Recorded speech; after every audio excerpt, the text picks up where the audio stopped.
আসসালামু আলাইকুম। প্রিয় দর্শক, সারা দুনিয়াকে আতঙ্কে রাখা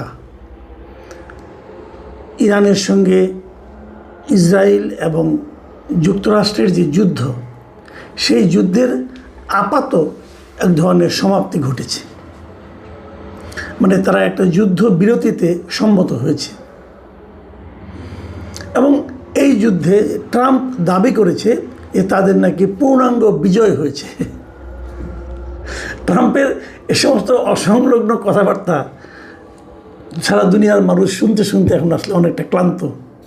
40 দিন ছিল এই যুদ্ধ এবং এই যুদ্ধকে সারা দুনিয়ার যত বিশেষজ্ঞ আছে, এক্সপার্ট আছেন যুক্তরাষ্ট্রে এবং যুক্তরাষ্ট্রের বাইরের, তারা সবাই বলেছেন এটা ছিল যুক্তরাষ্ট্রের জন্য একটা অপ্রয়োজনীয় এবং ক্ষতিকর সংঘাত। এটা তাদের বক্তব্য, এই এক্সপার্টদের বক্তব্য। যুক্তরাষ্ট্রের ভেতরেও বাইরেও যুক্তরাষ্ট্র এখানে বিলিয়ন বিলিয়ন ডলার ব্যয় করেছে। এ পর্যন্ত যতটুকু হিসাব পাওয়া গেছে 26 থেকে 30 বিলিয়ন ডলার যুক্তরাষ্ট্র এই যুদ্ধে ব্যয় করেছে প্রত্যক্ষ এবং পরোক্ষভাবে। এর বিপরীতে ইরানের কী পরিমাণ ক্ষেপণাস্ত্র, ইরানের তো ক্ষেপণাস্ত্র কিছু ছিল, তা তো যুক্তরাষ্ট্রকে এই ক্ষেপণাস্ত্রগুলি প্রতিরোধ করেছে। দেখা গেছে ইরানের যা ক্ষেপণাস্ত্র ছিল তার মাত্র 30 থেকে 40% ক্ষেপণাস্ত্র তারা ব্যবহার করেছে। তার মানে তারা 40 দিন যুদ্ধের পরেও তাদের অর্ধেক ক্ষেপণাস্ত্র শেষ হয় নাই। আর এর মধ্যে তারা নিজেরাও ক্ষেপণাস্ত্র প্রস্তুত করছিল, উৎপাদন করছিল। কাজে এই যুদ্ধ না থামালে যুক্তরাষ্ট্র যদি খুব একটা সুবিধা করতে পারত, তা কিন্তু নয়। অনেকেই বলছে যুক্তরাষ্ট্রের এত ব্যয় হলো কেন? এত ব্যয় হলো এই কারণে যে, মনে করেন একটা বলা হচ্ছে যে ইরানের যে ড্রোনগুলি ছিল, এটা তো ইরান নিজেরা বানিয়েছে, অত মূল্যবানও না, কিন্তু এই ড্রোনগুলোকে থামাতে যুক্তরাষ্ট্রের মহামূল্যবান একটা ক্ষেপণাস্ত্রকে ব্যবহার করতে হয়েছে। তো যে কারণে যুক্তরাষ্ট্রের ব্যয় হয়েছে অনেক অনেক বেশি। এবং সব মিলিয়ে অবস্থানটা হলো ট্রাম্পের একটা শোচনীয় পরাজয়। এটা ট্রাম্পের নিজের দেশ এবং ট্রাম্পের যারা নাকি মিত্রদের যারা আছে এবং বাইরের যাদের দেশ আছে, সারা বিশ্বের কাছে এটা এখন স্পষ্ট যে এই যুদ্ধে ট্রাম্প চূড়ান্তভাবে শোচনীয়ভাবে পরাজিত হয়েছে। এর মাধ্যমে ট্রাম্পের দেশে মানে যুক্তরাষ্ট্রে ট্রাম্পের জনপ্রিয়তার ধস নেমেছে, জ্বালানি তেলের দাম বেড়ে গেছে, জীবনযাত্রার ব্যয় বেড়ে গেছে এবং ট্রাম্পের সারা দেশে যে জনমত জরিপ করা যেটা হয়, মানে তার যে এইগুলি পোলিং যেগুলো হয়, সেখানে তাদের অ্যাপ্রুভাল রেটিংয়ে তাদের মানে ট্রাম্পের অনেক কমে গেছে। এখন বোধহয় সেটা 36% নেমে এসেছে। এবং একাধিক জরিপে দেখা গেছে, বিশেষ করে পিউ রিসার্চ সেন্টার নামে একটা প্রতিষ্ঠান আছে ওরা একটা জরিপ করে দেখিয়েছে যে এই যুদ্ধে যুক্তরাষ্ট্রের 61% মানুষ ট্রাম্পের ভূমিকা নিয়ে অসন্তুষ্ট ছিলেন। বিশেষ করে তরুণ ভোটার এবং স্বতন্ত্র ভোটাররা এই যুদ্ধের তীব্র বিরোধিতা করেছে। এখন প্রশ্ন হলো যে ট্রাম্পের এই অবস্থা কেন? ট্রাম্পের অনেকে বলছেন যে ট্রাম্পের মানসিক সমস্যা আছে। তার মানে একজন মনোবিজ্ঞানীর একটা বক্তব্য পড়লাম, তিনি বলেছেন যে ট্রাম্পের বাবার নাকি অ্যালঝাইমার রোগ ছিল, উনি নাকি ভুলে যেতেন কি হচ্ছে না হচ্ছে, এবং সেই রোগের অনেকটা প্রভাব তারা ট্রাম্পের মধ্যেও কিন্তু দেখতে পাচ্ছেন। এলোমেলো কথা, এবং ওনার একটা কথা যুদ্ধের একদম শেষ পর্যায়ে এসে উনি একটা মানে ভয়ঙ্কর কথা বলেছেন। ওনার ট্রুথ সোশ্যাল নামে ওনার নিজস্ব যে এটা আছে সোশ্যাল মিডিয়া, সেখানে উনি বলেছিলেন যে উনি নাকি আর তার যে একটা সে আলটিমেটাম দিয়েছিল, যে আলটিমেটাম না মানে তাহলে পুরো ইরানের সভ্যতাটাকে উনি ধ্বংস করে দেবেন। এখন একটা সভ্যতাকে আপনি ধ্বংস করবেন কিভাবে? তাহলে উনি আসলে পারমাণবিক বোমা নিক্ষেপের একটা হুমকি দিয়েছিলেন। এবং এই যে ট্রাম্পের বক্তব্য, এই কথাটাকে দেশের অভ্যন্তরে এবং বাইরে সবাই কিন্তু বলছেন যে এটা একটা গণহত্যামূলক এবং অসংলগ্ন আচরণ। এবং সে কারণে দেশের মধ্যে আমেরিকাতে এরই মধ্যে ট্রাম্পকে ইমপিচমেন্ট করার জন্য, অভিশংসন করার জন্য একটা দাবিও কিন্তু এর মধ্যে উঠেছে। এখন প্রশ্ন হচ্ছে, অনেকেই বলে যে এই যুদ্ধে আসলে ট্রাম্প পারল না কেন? এত বড় শক্তি হওয়া সত্ত্বেও ট্রাম্পের আসলে দুর্বলতাগুলি কোথায় ছিল, মানে যুক্তরাষ্ট্র এবং ইসরায়েলের কেন তারা ইরানকে পরাজিত করতে পারলো না। এটা না পারার কারণ হলো যুক্তরাষ্ট্র অনেক শক্তিশালী, কিন্তু তাদের না পারার মূল কারণ হলো কিছু কৌশলগত, অর্থনৈতিক এবং ভৌগোলিক কারণ। প্রথম যে কারণটা বলা হয়ে থাকে সেটা হলো যে ইরান প্রথমেই এই যুদ্ধের কয়েকদিনের মাথায় সে হরমুজ প্রণালী বন্ধ করে দিয়েছে।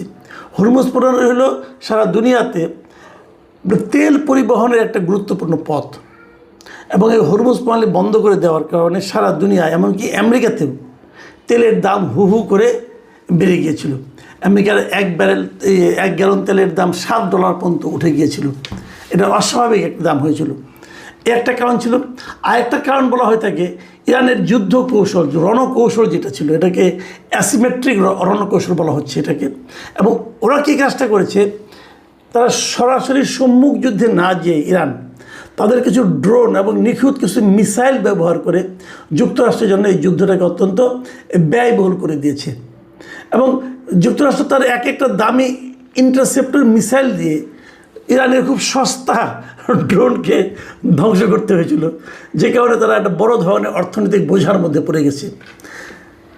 এর বাইরে ইরান আরেকটা যুদ্ধ কৌশল অবলম্বন করেছিল, সেটা হলো তাদের যে প্রক্সি নেটওয়ার্ক আছে বিভিন্ন রকম, যেমন হিজবুল্লাহ, হুতি, এদের মাধ্যমেও এরাও এই যুদ্ধে নানাভাবে অংশ নিয়েছিল।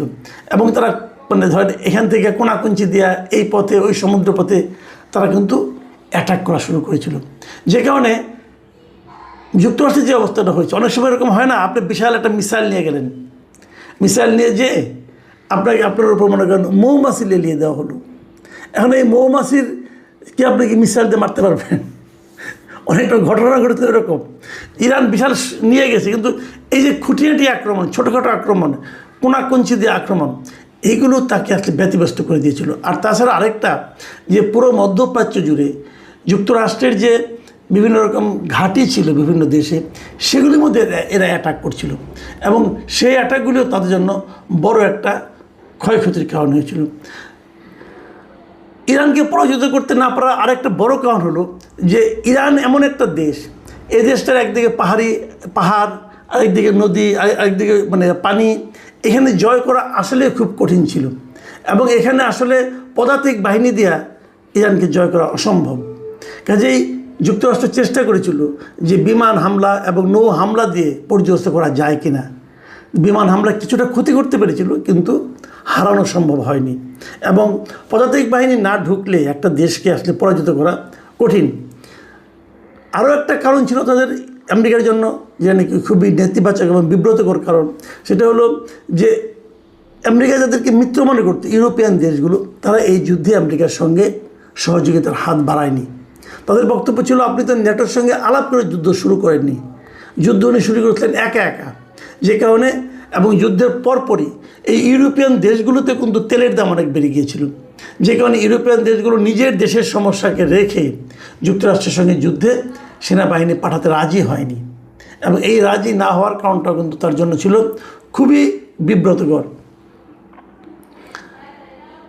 আর সবচেয়ে যেটা বড় কারণ ছিল যে যুক্তরাষ্ট্রের অভ্যন্তরে, মানে যুক্তরাষ্ট্রের মধ্যে সে রাজনৈতিকভাবে এই যুদ্ধকে নিয়ে বড় একটা চাপের মধ্যে পড়ে গিয়েছিল।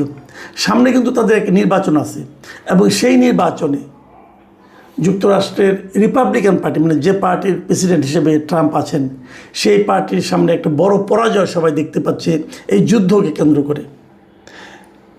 ডোনাল্ড ট্রাম্প নির্বাচনের আগে নিজেকে মানে যুদ্ধের বিরোধী একজন প্রেসিডেন্ট হিসেবে প্রচার করেছিল, এবং সে নির্বাচিত হওয়ার পর তো সে কিন্তু নোবেলের শান্তি পুরস্কারও দাবি করেছিল যে সে যুদ্ধ থামিয়ে দিচ্ছে, তাকে শান্তি পুরস্কার দেওয়া হোক।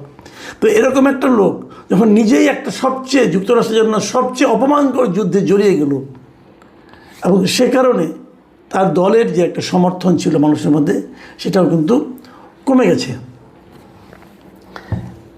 এবং সবচেয়ে যে ক্ষতিটা হয়েছে যুক্তরাষ্ট্রের, তারা যে উদ্দেশ্য নিয়ে গিয়েছিল যে ইরানের পরমাণু কর্মসূচিকে চিরদিনের জন্য বন্ধ করবে, ইরানকে পদানত করবে, ইরানের নিজেদের শাসন বসাবে, তার কোনোটাই অর্জন হয়নি।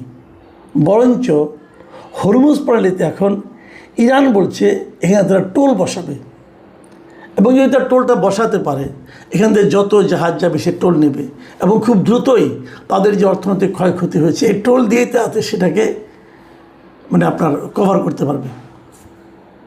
আর যুক্তরাষ্ট্রের অবস্থা, তারা এরই মধ্যে তাদের সামরিক ব্যয় প্রায় 1.3 ট্রিলিয়নের মতো তারা করার জন্য আগামী বাজেটে প্রস্তাব দিয়েছে, যা নাকি সারা যুক্তরাষ্ট্র জুড়ে একটা ব্যাপক আতঙ্কের তৈরি করেছে। কারণ এত টাকা যদি সামরিক ব্যয়কে দিতে হয়, ব্যয় করতে হয়, তাহলে কিন্তু অন্যান্য প্রয়োজনীয় খাত, শিক্ষা, স্বাস্থ্য, ওই সমস্ত খাতে কিন্তু বরাদ্দ আরও অনেক কমে যাবে।